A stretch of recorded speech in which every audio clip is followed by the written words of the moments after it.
কাকরাবন দুর্গাপূজা বাজার ব্যবসায়ী কমিটির পক্ষ থেকে দুর্গাপূজা উপলক্ষে গরিব দুস্থদের মধ্যে নতুন বস্ত্র বিতরণ করা হয়।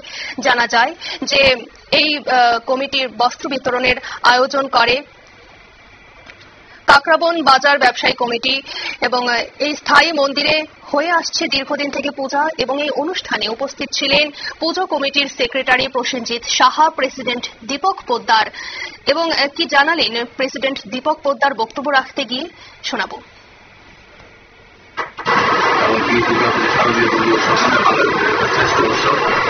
আমরা অন্যান্য বছর নেই এই উৎসব সংস্কার হচ্ছে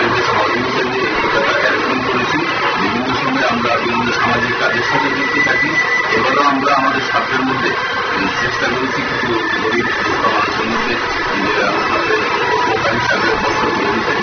আমরা আগামী দিনে আরো বড় পরিকল্পনা আছে। আমরা চাইছি বাজারটাকে আবারও যে আপনদের জায়গাতে নিয়ে যেতে, কারণ যারা বয়স্ক মানুষ আছে।